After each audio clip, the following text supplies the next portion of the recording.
Hello, hello, sweet honeybees. Welcome to the Electric Honey Pot, where energy is the nectar of life. My name is Autumn, and this whole project's about the human experience, the good, the bad, the ugly, and all of the magic that happens in between. Earlier today, I was at the laundromat scrolling on my phone as I waited for my bed topper to finish drying, and I came across a post by a special needs man speaking about childhood sexual trauma that he had experienced and how it shaped his life as an adult. The comment section was so frustrating, and I just want to talk about it. Of course, there were people that were supportive of him, telling him that they're sorry that he went through that, hoping that he's better now, and that he realizes that it wasn't his fault and that the behavior was unhealthy.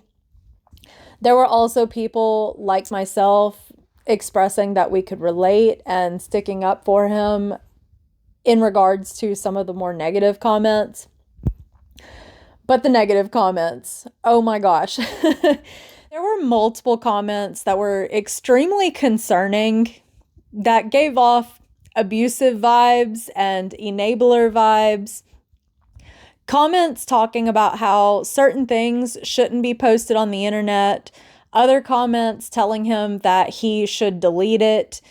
And then there was even a comment saying some secrets are meant to stay secrets, which is absolutely disgusting because that is literal abuser mentality. I mean, the people that do harmful things to children, regardless of the type of abuse, or even the people that do harmful things to other adults, they want what happened to be kept a secret. They want their victims to stay silent. They want to remove the power of voice from their victims. And here is this person telling a survivor that is trying to reclaim their power by telling their story that some secrets are meant to be kept secret. Voice is the most powerful thing that we have. It can be a very powerful tool for healing, and it can also be a powerful tool for accountability. I think it is absolutely ridiculous that people think that they have the authority to dictate how another person decides to share their personal truths and judge the appropriateness of someone sharing their personal experiences and trauma.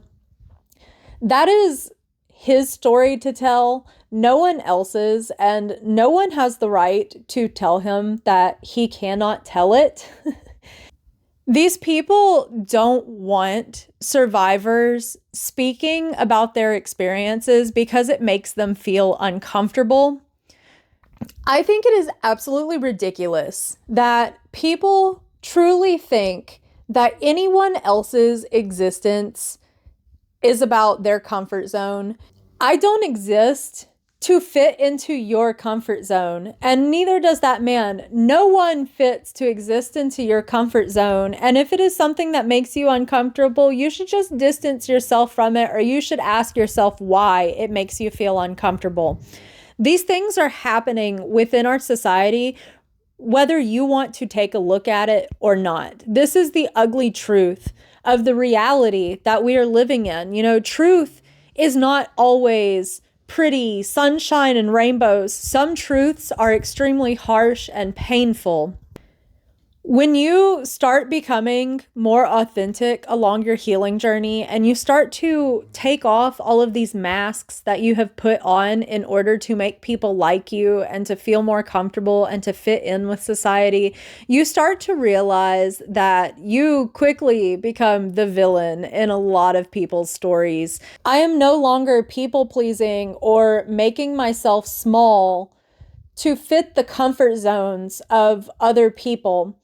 Me sharing my traumas or that man sharing his traumas, it makes you feel uncomfortable to hear about it, to know that it's going on. But have you ever stopped to take a moment to think about how the survivors of those traumas feel? Going through the experience alone is already an extremely uncomfortable thing, obviously. Sharing is even an uncomfortable experience. It takes a lot to be able to put yourself out there so vulnerably and say, hey, this terrible thing happened to me. When you do find the bravery and the courage to speak up, you face comments like that and backlash like that, and people trying to dictate whether or not it's appropriate for you to share your own experiences. Speaking about what we have gone through is a massive part of the healing process, because when you harbor traumas like that, it feels like you're carrying this heavy weight, this deep, dark, dirty secret that eats you alive from the inside out and makes you feel like you were the problem and it was your fault when it never was to begin with. We need to be able to talk about these things, not just to fix what is going on within our society, but also because it helps us relate to other humans. It helps us learn how to have empathy. Just because you feel uncomfortable hearing about things that go on in this world that aren't pleasant does not mean that other people should dull themselves down or silence their voice and silence themselves from speaking their truth to make you more comfortable. They shouldn't have to do that. None of us exist to make each other comfortable.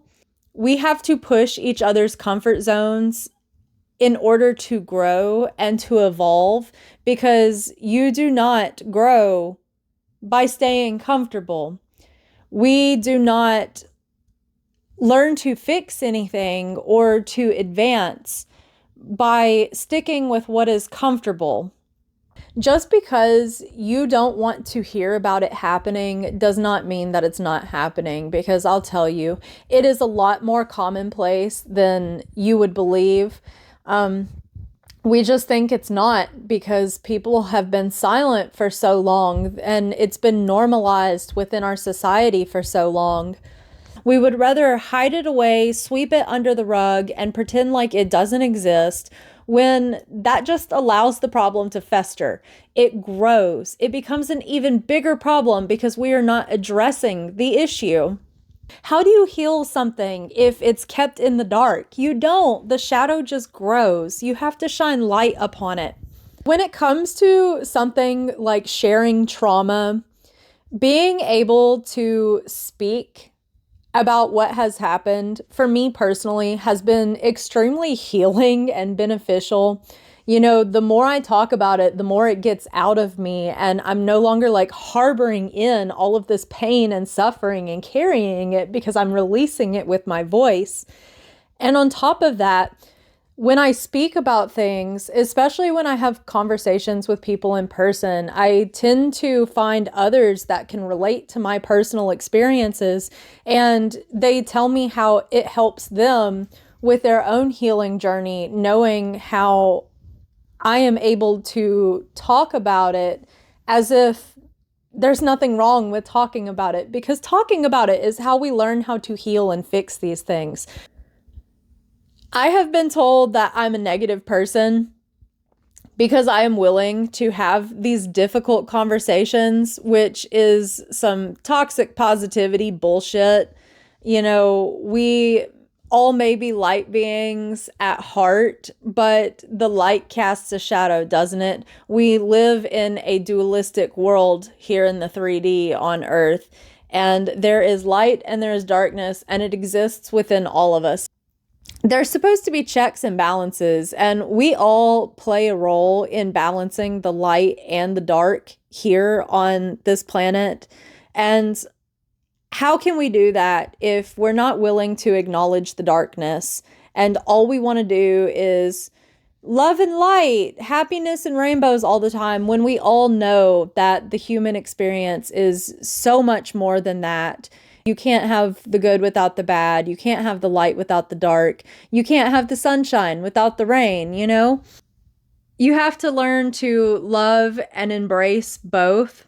Being able to sit with difficult subject matter, being able to feel emotions, it does not make you a weak person. It does not make you a negative person. It makes you an extremely strong person because you are willing to look deeper at the world.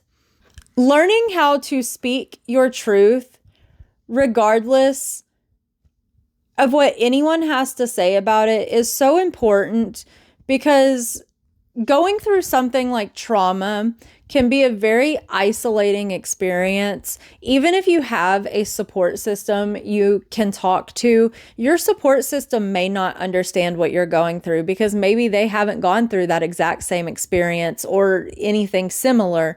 So, how are you ever going to find people that you can relate with if you are not sharing your personal story? They have support groups for different types of trauma because experts in the psychology field recognize the benefits of being able to relate to others that have had similar experiences and how it can be healing to know that you are not alone. Your personal story and what you have been resilient through and how you've learned how to move past it and maybe even thrive after such a hard experience could be what gives another person hope to keep pushing forward. It could be what motivates somebody. It could help somebody. You know, we are always learning from each other. Even someone hearing that you have hard days could be beneficial to them because maybe they have hard days and they feel like it'll never end. But then they see you and you admit that you have hard days too, but that there are also good days. And, you know, it gives them the hope that good days are right around the corner, or it makes them feel less broken knowing that other people struggle with hard days too after going through such a difficult experience. While it sucks knowing that other people have gone through this and experienced it too, when you hear other people's stories and you learn how they've been strong or even the struggles that they've had, you take something from it. You learn something from it. I most definitely needed someone in my life that could relate to the experiences that I was dealing with. I began to find healing as I spoke about it, and it helped other people heal too. I had some conversations with people telling me that they felt alone with certain experiences that they had until I had spoken and I was vulnerable about what I had gone through. When it comes to my mom's murder, you know, other people have gone through grief, but I didn't really know anyone who had had a situation anywhere like mine. It still being an active case with no justice and me having suspicions that the police are not properly investigating. And it makes it so complicated and difficult. So I joined a support group, and there is a woman within my group, and she never received adequate justice for her dad. He was missing for a very long time. Two different people were involved in the murder, and one of them got immunity, and the other one only got 4 years in prison and never had to pay any kind of restitution because he fought the court saying that it was unfair that he had a split sentence between prison time and restitution. So the family was forced into choosing one or the other. This is decades old. And this woman, you know, she has gone through this absolutely unfair legal situation and hasn't received justice. And she's still going and she's strong. She's so open in group about her experiences and how it has made her feel. And I really admire her. And, you know, it gives me hope that I can get through what's going on with my mom, even if true justice is never served. I also struggle with fear that there may not be justice within my mom's case. During the detention hearing, it was kind of obvious that the guy is going to go for a self-defense plea, trying to claim that he loved my mom and that he needs grief counseling for what he went through. Meanwhile, he had been abusing my mom for years. The detective was just a mess. Like, he kept confusing my sister with other people within my family. And it's most likely because my aunt was calling the detective pretending to be my sister and pretending to be my grandmother. The detective wasn't prepared at all. He kept saying that he couldn't recall, he couldn't recall. So it's like he didn't even go over the case before going into the detention hearing. And so I have this nervousness about what's going to happen with that. It was very disheartening, to be honest. True justice to me isn't just the man that did the deed being sentenced, but it's also the truth of what my family has done coming out. My aunt and my uncle used my mom's murder as an opportunity to make themselves wealthier. They stole her inheritance. I've caught the lawyer in lies, my uncle in lies. I am pretty sure my grandmother's signature was forged. And I can't get anyone to take me seriously. Everybody just thinks I'm crazy, and the whole family hates me because they've seen me have an emotional reaction to the abuse that I have endured, and I have become the bad guy. I'm the villain. That's the thing. You start to speak the truth, and there is always going to be people there criticizing. There is always going to be people there villainizing. Speak your truth regardless.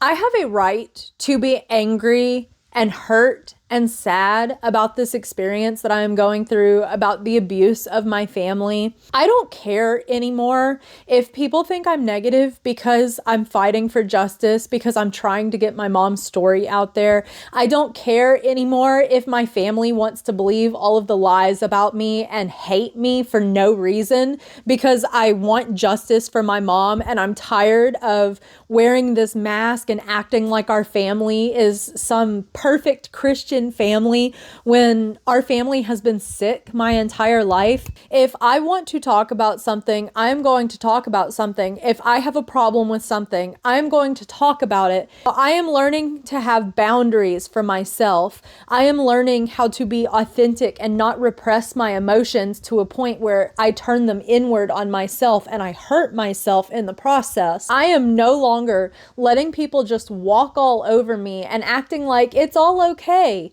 I am no longer making myself small, and I don't think anybody should be making themselves small. There are a lot of problems within our society that we are never going to solve if we do not start talking about it and realize how commonplace these problems are.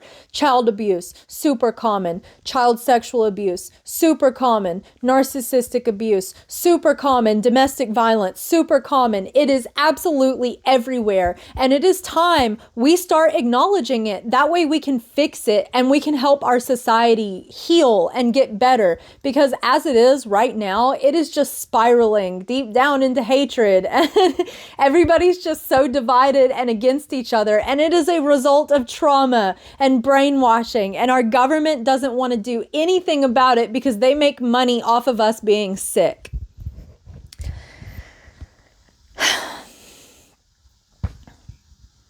Angry feelings have their place. Frustration has its place. Sadness has its place. Feel your emotions. There's nothing wrong with feeling your emotions. It makes you human. Take off the mask. Stop people pleasing. People pleasing is never going to show you the people that are meant to be in your life. You are always going to be putting on different masks and living your life for the sake of other people. Speak your truth, no matter what anyone has to say about it. It is your story, and nobody has the right to dictate whether or not it is appropriate for you to speak your truth and to share your story. You do not exist to make yourself small for another person. Live your life for you, no one else. Well, thank you so much for listening to me rant, and I hope you have an absolutely wonderful day, night, week, month, year, and life. I love you so much. Stay curious.